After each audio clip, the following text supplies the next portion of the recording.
Commander Jun Kim stood on the observation deck of Earth Defense Station Alpha, his eyes fixed on the massive alien vessel that hung in lunar orbit. The ship was beautiful in a strange way, all smooth curves and shimmering metal that seemed to change color as it moved. It was 5 times larger than anything humans had ever built. "They want to talk," said General Park, who had joined him at the window. Their message was clear. First contact. Peaceful intentions. June nodded but kept his hand near his sidearm. 15 years in Earth's defense forces had taught him that peace required readiness. "I hope you're right, sir." 3 days later, June found himself aboard a shuttle heading toward what everyone was now calling the Visitor. Earth had sent its best: diplomats, scientists, military observers, and cultural experts. June was there as head of security, though his small team seemed pointless against beings who could cross the stars. "Nervous?" asked Dr. Hana Yoon, the xenolinguist seated beside him. She was small with bright, intelligent eyes that missed nothing. "Cautious," June replied. "You?" "Excited. Humans have wondered if we're alone for thousands of years. Today we get our answer." The alien ship opened like a flower as they approached, revealing a docking bay that swallowed their shuttle with room to spare. When the doors closed behind them, June felt a chill run down his spine. The aliens called themselves the Galactic Council representatives. They were tall, with silvery skin and 4 arms that moved with strange grace.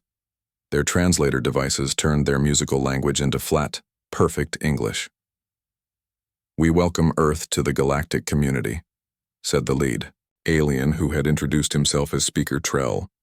"We represent 17 advanced species who have maintained peace for 10,000 years. The human delegation applauded. Only Hana and June remained still, watching.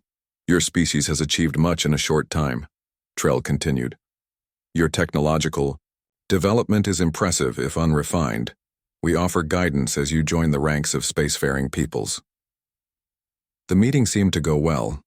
The aliens showed incredible technology: instant matter transportation, energy shields, and weapons that could destroy planets.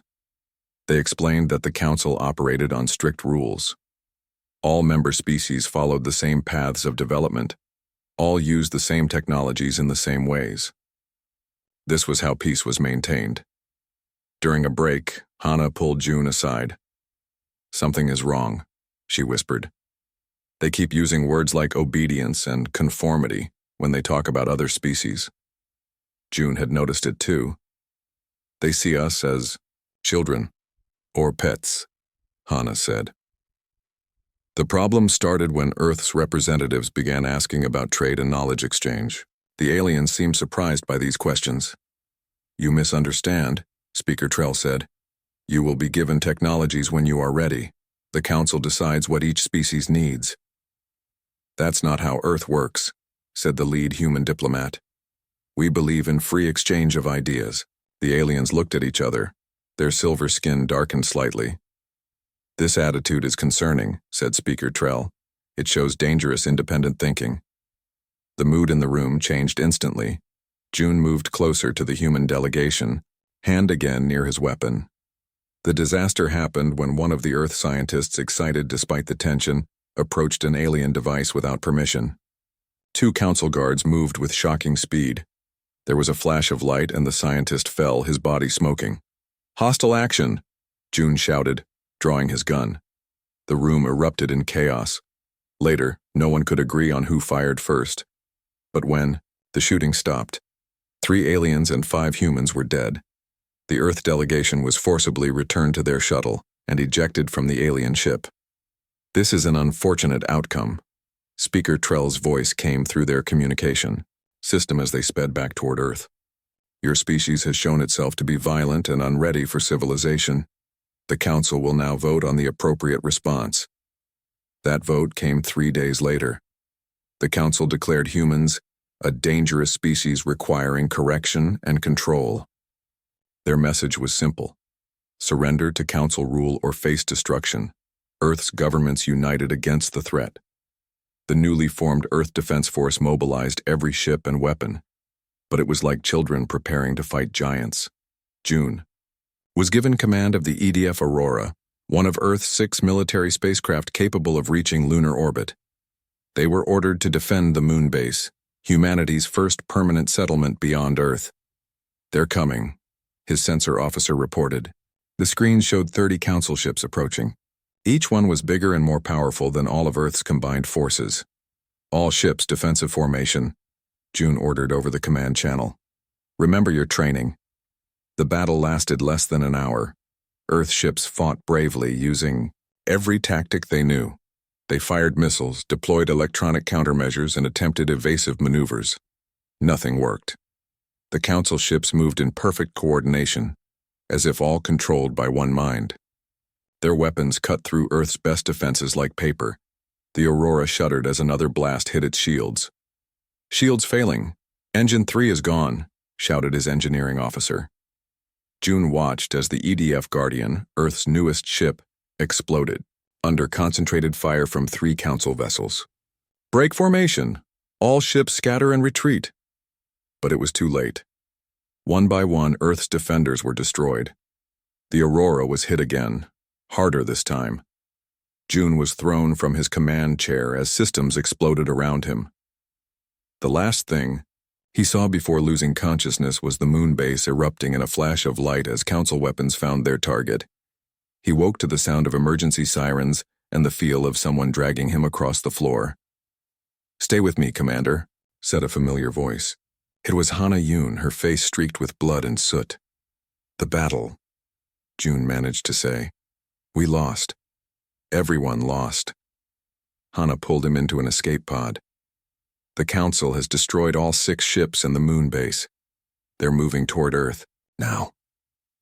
As the escape pod blasted away from the dying Aurora, June watched through the small window. The Council ships moved in perfect formation, their weapons already turning toward his home planet. "How did you get on my ship?" he asked Hana, trying to stay conscious. "I was sent to observe and report on alien communication during battle," she said. "Not that it matters now. Conventional military wisdom says humanity is finished." June looked at her, surprised by the calm calculation in her voice despite their desperate situation. "But you don't think so," he said. Hana's eyes lit up with something that might have been hope or might have been madness. "The Council's military perfection is actually their greatest weakness," she said. 10,000 years of rigid doctrine means they've forgotten how to adapt." As their small pod tumbled toward Earth, Hana explained her theory. "The Council fought according to rules established millennia ago. They expected enemies to fight the same way. Their perfect coordination made them predictable. Humans have spent our entire history fighting other humans," she said. "We've never stopped adapting our tactics. We're unpredictable because we have to be." "You think we can fight them?" June asked in disbelief as they watched another explosion bloom over Earth's atmosphere. "Look what they did to our best ships." "Not fight them in the way they expect," Hana said. "We need to change the rules of the game entirely." As their pod entered Earth's atmosphere, shaking violently, June wasn't sure they would even survive to try Hana's idea. But for the first time since the battle began, he felt something. Besides despair, the Council thought the battle was over. They thought they knew what humans were capable of. They were wrong. 6 months had passed since the first attack. 6 months of hiding, planning, and desperate hope. June Kim stood in the underground command center that had become Earth's last defense headquarters. The facility had once been a mineral mine, now converted into a military base deep beneath the Rocky Mountains. On the main screen, satellite images showed the Council's invasion fleet approaching Earth orbit. There were twice as many ships as the first attack. "They're early," said General Cho, the highest-ranking military officer to survive the first battle. "We expected another month to prepare." "It doesn't matter," said Hana, who now served as chief strategist for Earth's resistance. "We're as ready as we'll ever be." In the months following their escape from the Aurora, June and Hana had been brought to what remained of Earth's unified government. At first, no one believed Hana's theory about fighting the Council differently. Military leaders wanted to build bigger ships, stronger weapons, and better shields. "That approach will fail," Hana had told them bluntly. "We can't beat them at their own game. They've perfected it over thousands of years. It was Tai Ho Lee who finally helped them convince the others. Once a history professor specializing in naval warfare, now he was the unlikely architect of Earth's new defense strategy. Throughout human history, Taeho had explained, military innovation always comes from the disadvantaged side. When you can't match your enemy's strength, you change how the battle is fought. Now, as the alien fleet approached, June watched, Taeho standing calmly beside the tactical display, looking more like a thoughtful teacher than a military commander. "Are the mining ships in position?" Taeho asked. "Yes, sir," replied the young lieutenant at the communication station. "All 50 converted vessels report ready." Before the invasion, these ships had been used to mine asteroids. Now, each one carried thousands of micro-drones instead of mining equipment. The drones were simple, about the size of a human fist, but there were millions of them. Civilian satellite network? Taeho continued down his checklist. Online and reprogrammed, EMP systems charged and ready. No one had expected Earth's communication satellites to become weapons. The Council had ignored them during their first attack, considering them too primitive to be a threat.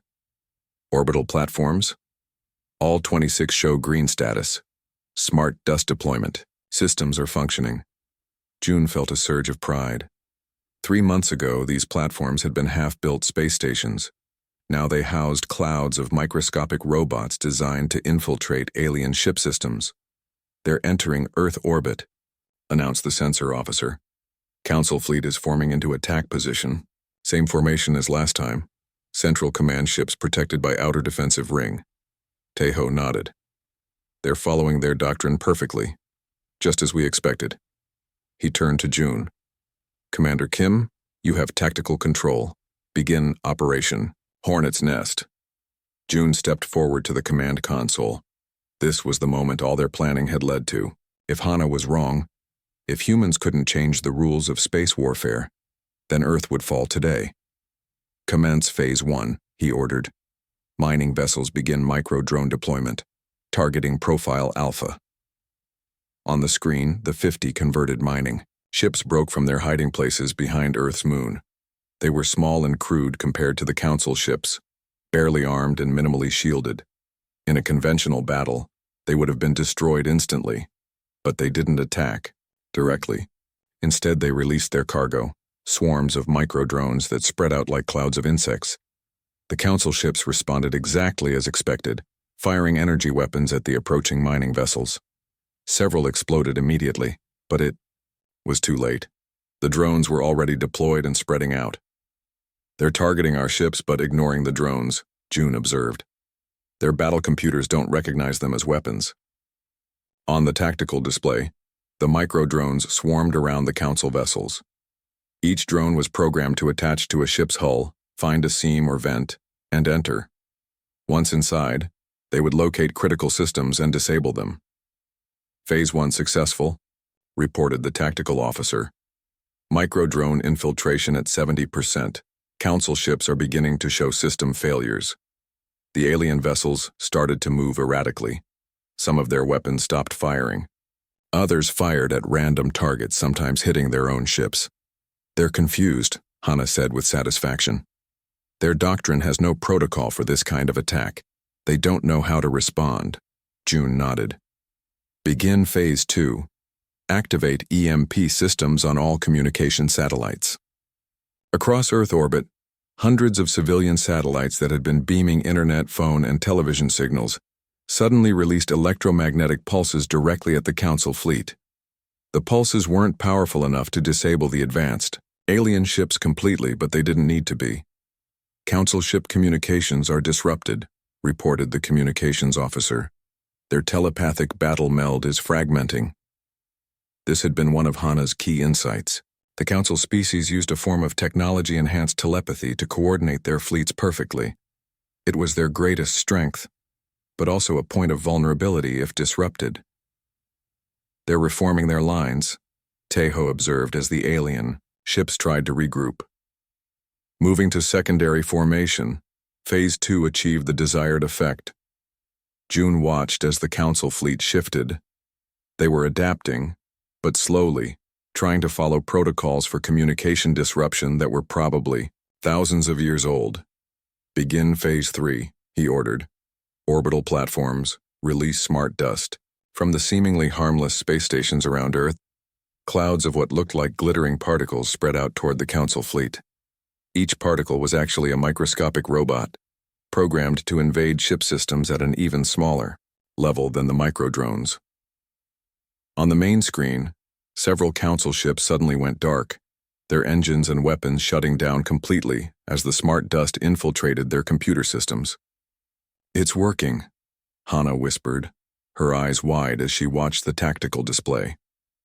For the first time in known galactic history, a Council attack force was in disarray. Ships moved without coordination, firing at targets that weren't there, or not firing at all. Some began to drift completely disabled. "They're trying to retreat," Tejo said, pointing to several larger vessels attempting to move away from Earth. "Their command structure is breaking down." June made a decision. "Launch Phase 4. All hidden defense platforms. Target their retreating command ships." This was the riskiest part of their plan. Earth had managed to build 10 small but powerful defense platforms, hidden in the debris field from the first battle. Each carried a single high-energy weapon, reverse-engineered from Council technology salvaged from the lunar battlefield. The platforms emerged from hiding and fired simultaneously. Beams of concentrated energy struck the retreating command ships. 3 exploded immediately. 2 others began to tumble, heavily damaged. "Council fleet is in full retreat," announced the tactical officer, disbelief in his voice. "They're abandoning their disabled vessels and withdrawing from Earth orbit." The command center erupted in cheers. June felt a hand on his shoulder and turned to see Hana, tears in her eyes despite her smile. "We did it," she said. "We changed the rules." Tejo approached them, his face serious despite the victory. "This is just the beginning," he said. "They'll be back, and they'll try to adapt to what we did today. Then we'll change again," June replied. "If humans know how to do anything, it's adapt to survive." Later, as the Earth Defense Forces began recovering alien technology from the damaged and abandoned Council ships, June stood with Hana and Taiho in the observation room. On the screens, teams of engineers were already studying the captured vessels, learning everything they could about Council technology. "They expect us to fight like them," Tejo said as they watched. "But humans have spent millennia fighting other humans. We don't have one way of war. We have thousands." Hana nodded.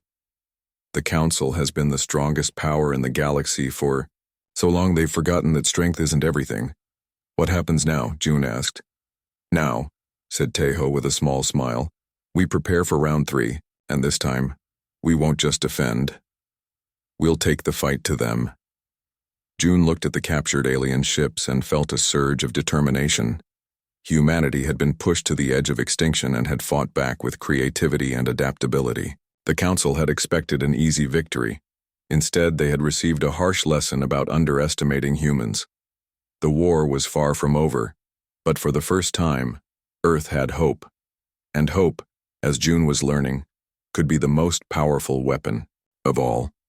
1 year had passed since Earth's surprising victory against the Council's second invasion attempt. 1 year of preparing, building, and learning from captured alien technology. June stood on the observation deck of the New Earth Command Station, watching as training exercises took place in the space between Earth and the Moon.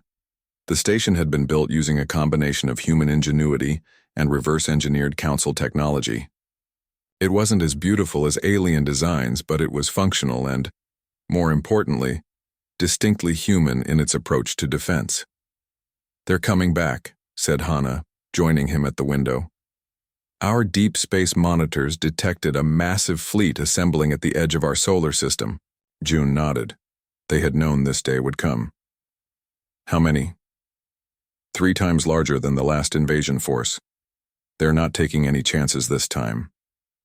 The door to the observation deck slid open, and Tae-ho entered, followed by a teenager with messy hair and dark circles under his eyes.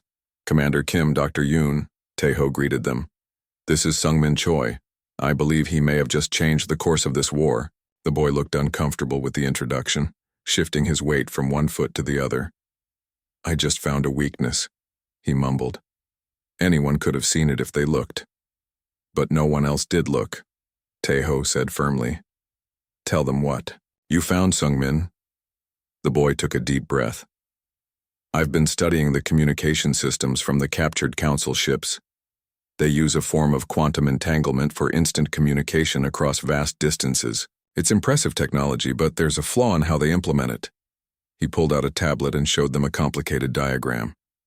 Their quantum communication system relies on precise synchronization. Sung-min continued, gaining confidence, as he explained. They've been using the same synchronization protocols for thousands of years. It works perfectly as long as no one tries to interfere with it. And you found a way to interfere? Hana asked. Sung-min nodded, a small smile forming. I created a virus that can be transmitted through their own communication network. Once inside, it creates tiny delays in message transmission. Not enough to be noticed immediately, but enough to cause confusion in their telepathic battle meld. June looked at the boy with new respect. You're saying we can break their communication system from within, make them give conflicting orders to their own ships? Exactly, Sung-min said. But we need to get the virus into their network first. We need a ship close enough to transmit it directly into one of their communication nodes. Tae-ho turned to June. That's where you come in, Commander. We've modified one of the captured council shuttles. It still registers as friendly in their systems. With a small team, you could approach their fleet, transmit the virus, and escape before they realize what's happening. June considered the risk. It was an incredibly dangerous mission, but if it worked, I'll do it, he said. When do we leave? 3 days later, June found himself piloting the modified alien shuttle toward the massive council armada, gathering at the edge of the solar system. With him were Hana, who insisted on coming to monitor the communication aspects of the mission, and Sung-min, who needed to personally upload his virus into the council network. This is insane, muttered Sung-min as they approached the fleet. There are hundreds of ships out there. Focus on your part of the mission, June told him calmly. We just need to reach the communication relay ship. It should be near the center of their formation. The stolen shuttle moved smoothly through the outer defensive line of council ships. As Tae-ho had predicted, their transponder still registered as friendly. There, Hana pointed to a ship with multiple antenna arrays extending from its hull. That's the communication node. June guided their shuttle toward the target, trying to appear as if they were just another support craft going about. Routine business. His heart pounded as they came alongside the much larger vessel. Beginning docking procedures, he announced, keeping his voice steady despite his nerves. The shuttle locked onto an external maintenance port on the council ship. Sung-min immediately connected his tablet to the alien system.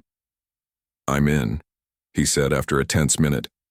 Uploading the virus now. June and Hana watched nervously as progress indicators moved across the screen. Outside their viewport, council ships continued to arrive and form into precise battle formations. Upload complete, Sung-min finally announced. The virus is in their system. It will spread to all connected ships within minutes. Good work, June said. Now let's get out of here before... An alarm sounded from the shuttle's console. They've detected the intrusion, Hana reported. Our transponder signal has been flagged as suspicious.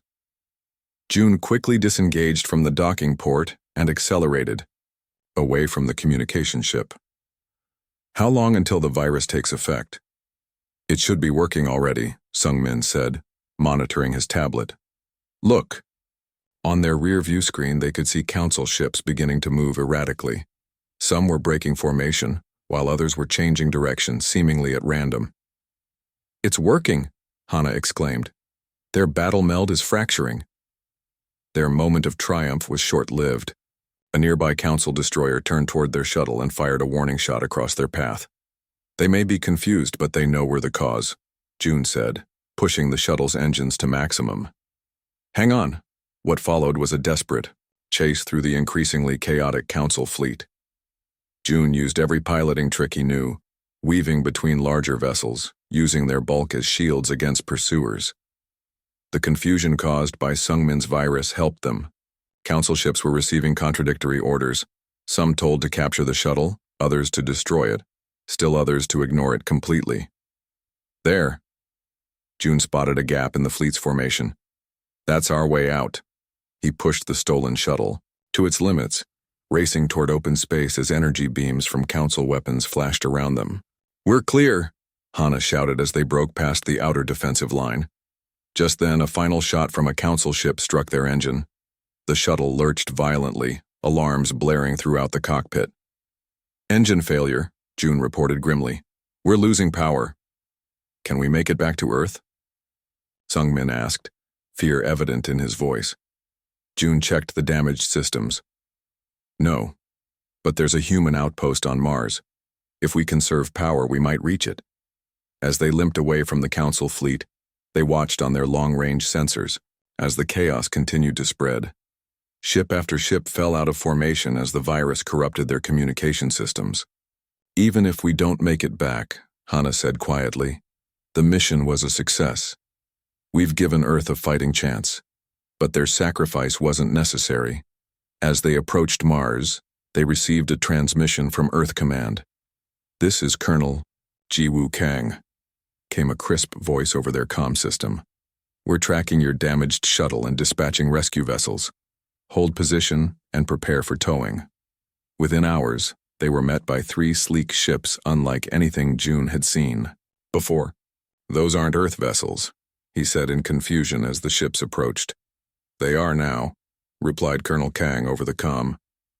While you were implementing Sungmin's virus, we launched our first offensive operation. These are captured Council, fast attack craft. We've modified them with our own technology. June, Hana, and Sungmin watched in amazement as the ships expertly maneuvered around their damaged shuttle and established a towing field. The Council fleet is in complete disarray, Colonel Kang continued. Your virus worked better than we hoped. They're retreating from the solar system, but not before we captured several of their support vessels. As they were towed back toward Earth, June felt a surge of pride and hope. For the first time since the war began, humans weren't just defending, they were taking the fight to the enemy. Back at Earth Command, they were greeted as heroes. In the Strategic Command Center, Colonel Jiwoo Kang showed them recordings of the battle that had taken place while they were limping back from their mission. We used the confusion caused by the virus to launch precision strikes against their supply ships, Jiwoo explained. The Council sees warfare as an extension of politics. Humans see warfare as the ultimate test of adaptability. They perfect, we improvise. As reports of the Council's retreat were confirmed, celebrations broke out across Earth. But June, Hana, Taiho, and the others in command knew the truth. This wasn't the end. It was just the beginning of a new phase in the war. Humanity had proven it could stand against the most powerful force in the galaxy. Now they needed to show they could win. 3 years had passed since the Council's failed third invasion attempt. 3 years that had transformed the war entirely. Admiral June Kim stood on the bridge of the EDF Defiance, Earth's first true battleship, built using a combination of human ingenuity and reverse-engineered alien technology. It was unlike anything in the Council's fleet. Where Council ships were elegant and standardized, the Defiance was irregular and unpredictable, with weapon systems that could be reconfigured during battle and defense systems that adapted to enemy attacks. Status report, June ordered as they prepared to exit faster than light travel. All systems green, Admiral, reported his first officer. The fleet is in formation and ready for combat operations. June nodded with satisfaction. 3 years ago, Earth had been fighting for survival. Now they were leading a fleet of 20 ships to liberate an occupied world at the edge of Council space. Dropping out of FTL in 3, 2, 1, the starfield on the main view screen shifted as the Defiance and its escort vessels returned to normal space. Before them hung a blue-green planet surrounded by a dozen Council warships. Send the signal, June ordered. Moments later, the planet's surface erupted with activity as hidden resistance fighters launched their coordinated attacks against Council ground bases. This was the new human strategy, not just defending Earth but bringing liberation to other species under Council rule. Council ships are moving to defensive positions, reported the tactical officer. They're following standard response pattern, Delta. June smiled. The Council's rigid adherence to their military doctrine made them predictable. Launch fighter screen, pattern Chaos 3. From the human fleet, hundreds of small fighters deployed in seemingly random patterns. Unlike Council formations, there was no obvious structure to their approach. Some accelerated quickly toward the enemy. Others hung back while still others moved laterally across the battlefield. The Council fleet responded by launching their own fighters in perfect, symmetrical formations. It was beautiful to watch but fatally predictable. They're deploying exactly as expected, June observed. Implement Tejo's gambit.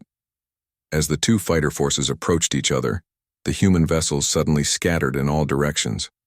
At the same moment, previously hidden mines activated throughout the battlefield. The Council fighters, unable to break formation quickly enough, flew directly into the trap. Council fighter screen is down 60%, reported the tactical officer. Their capital ships are adjusting position to compensate. June watched as the larger alien vessels began to move, trying to close the gaps left by their decimated fighter screen. It was exactly what he had been waiting for. Signal the Artemis, he ordered. They may begin their approach. From the far side of the planet, a previously hidden human vessel appeared. The Artemis was a special operations ship, designed for stealth and speed. While the main battle drew the Council's attention, the Artemis had slipped behind the planet and was now approaching the enemy fleet from their blind spot. Artemis reports ready, Admiral, said the communications officer. Tell them to deploy the liberation packages, June ordered. From the Artemis, dozens of small pods launched toward the occupied planet.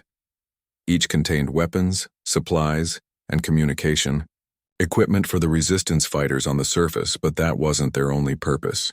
Council command ship is detecting the pods, reported the tactical officer. They're moving to intercept. As the largest Council vessel turned to address this new threat, it exposed a vulnerability in its defensive shield configuration. June had been counting on this response. All ships, concentrate fire on the command ship's lower quadrant, he ordered. Fire on my mark. Fire! The human fleet launched a coordinated assault on the exposed section of the Council command ship. Unlike conventional attacks, each human vessel used a different weapon system. Energy beams, projectiles, electronic warfare, and newly developed quantum disruptors. The Council ship's defenses, designed to counter standardized attacks, couldn't adapt quickly enough to the variety of threats. Its shields failed and the massive vessel began to list to one side. Council command ship is disabled, announced the tactical officer. The remaining vessels are falling into disarray. Without their command ship to coordinate the battle meld, the Council fleet's responses became fragmented and confused. Some ships continued fighting while others began to retreat. On the planet below, the resistance fighters, now armed with human weapons and tactics, were overwhelming the Council ground forces. Send the message, June ordered. The communications officer nodded, broadcasting on all frequencies in all known languages. Throughout the battlefield and on the planet below, the same message played. The age of Council dominance is over. All species deserve the freedom to determine their own future. Join us. It was a message being broadcast across dozens of star systems as human fleets and their growing number of allies pushed back against Council rule. 6 hours later, the battle was over. The Council forces had either surrendered or retreated. For the first time in over 3,000 years, the planet Nerva was free from Council control. June stood in the Defiance's teleportation room, preparing to meet with the leaders of the Nervan resistance. Beside him was Hana, now serving as Earth's ambassador to liberated worlds. Ready? She asked as they stepped onto the platform. As I'll ever be, June replied. Diplomatic meetings were not his preferred battlefield.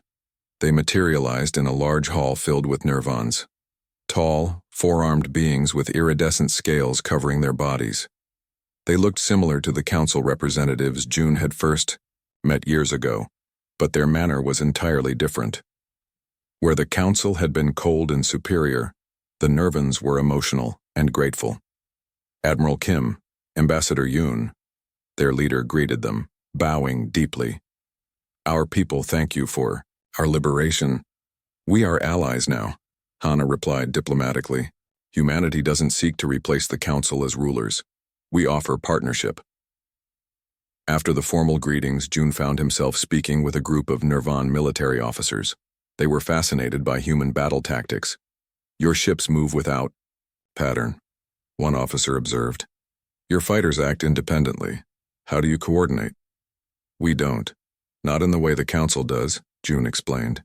"Human doctrine emphasizes individual initiative within a flexible framework. Each commander knows the objective but chooses their own path to achieve it." The Nervans looked at each other in amazement. "This is why the council cannot defeat you," one said. "They have forgotten how to think as individuals." Later, as June and Hana prepared to return to the Defiance, they received an unexpected message from Earth. Admiral Tae-ho Lee, now head of Earth's military academy, appeared on the communication screen. "Congratulations on the liberation of Nerva," he said. "Your success comes at a perfect time. The first class of the Galactic Defense Academy is ready to graduate." The screen changed to show a large hall filled with officers from 20 different species, all training together on Mars. "The human doctrine is spreading faster than we anticipated," Tae-ho continued. "Species that have lived under council rule for centuries are sending their best and brightest to learn our ways of war." As June and Hana returned to the Defiance, they reflected on how far humanity had come in just 3 years. From facing extinction to leading a galactic revolution. "The council is in crisis," Hana told June as they walked through the ship's corridors.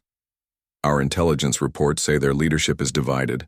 Some factions want to continue fighting us conventionally. Others argue they should adopt human tactics." "What do you think they'll do?" June asked. Hana smiled. "It doesn't matter. If they keep fighting the old way, we'll continue to defeat them. If they try to adapt, they're acknowledging that their 10,000 years of doctrine was wrong." That evening, Hana addressed a gathering of representatives from newly liberated worlds. Her speech was broadcast across human and allied communications networks. "Humanity doesn't seek to destroy the council," she told them. "We seek to evolve it. For too long, the galaxy has confused stability with stagnation. Human warfare isn't about destruction, it's about adaptation." As the war entered its 4th year, the galaxy was changing in ways no one could have predicted. The rigid hierarchy that had ruled for millennia was crumbling, replaced by a new order based on cooperation and innovation.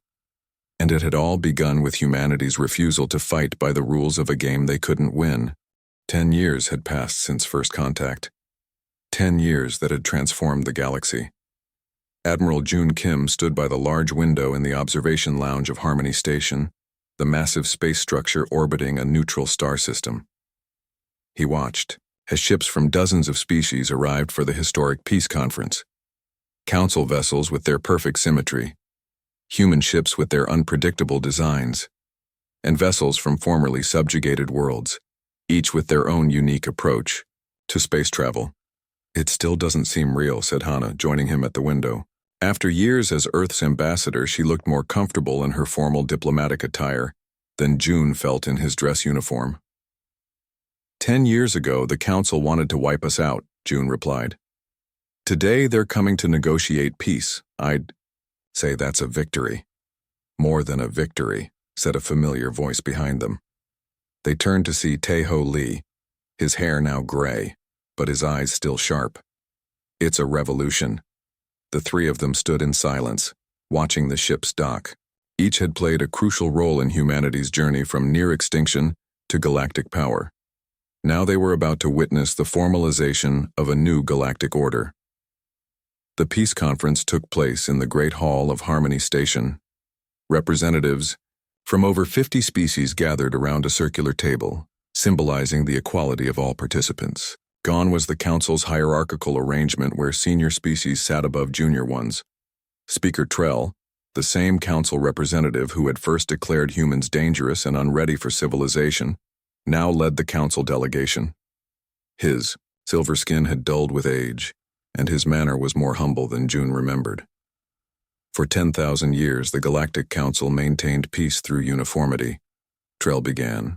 We believed that all species must follow the same path, use the same technologies, fight the same way. We were wrong. Murmurs spread through the assembly. For a council member to admit error was unprecedented. Humans taught us that diversity is not a weakness to be controlled, but a strength to be embraced, Trell continued. Their unpredictable tactics defeated our perfect formations. Their chaotic innovations overcame our refined technologies. They showed us that adaptation is more powerful than perfection. Hana rose to speak for Earth. We did not seek this war, she said, her voice clear and strong. Humanity only wanted to join the galactic community as equals. When that was denied, we fought not just for our survival, but for a different vision of what the galaxy could be. The negotiations lasted for days. The council would not be dissolved, but transformed. No longer would it dictate how species should develop. Instead, it would serve as a forum for cooperation and exchange. Military forces would be combined, with each species contributing their unique approaches. Most significantly, the Galactic Military Doctrine, once a sacred text unchanged for millennia, was rewritten with human principles at its core. The new doctrine emphasized flexibility, creativity, and individual initiative. On the final day, as the treaty was being prepared for signing, June found Sung Min in a quiet corner of the station. The former teenage hacker was now a respected, expert in interspecies communication technology. Having second thoughts? June asked. Sung Min shook his head, just thinking about how much has changed. Remember when I was just trying to break their communication system? Now I'm helping build a new one that connects everyone. That's the human way, June replied. We break things, then we build them better. The signing ceremony was broadcast across the galaxy. As Hana added her signature to the treaty on behalf of Earth, cheers erupted not just in the hall, but on thousands of worlds. Later, as the delegates celebrated, June stood with Hana and Tai Ho on an observation platform. Below them, in Jupiter's orbit, the first joint training exercises between former enemies were taking place. Human ships maneuvered alongside council vessels, each learning from the other. They're using our tactics, Tai Ho observed with satisfaction. Look at how that council ship is breaking formation, creating unpredictable patterns. And our ships are adopting some of their precision, June added. It's a good combination. They thought our unpredictability was a weakness, Tai Ho said. They never understood that chaos isn't the opposite of order. It's the laboratory where new order is born. As they watched, a message arrived from Earth Command. The first human-designed faster-than-light carrier, the Explorer, had completed its maiden voyage to the galactic core. Unlike the warships that had dominated space for the past decade, the Explorer was built primarily for scientific research and peaceful contact with undiscovered species. That's the real victory, Hana said softly. Not just surviving, but returning to exploration.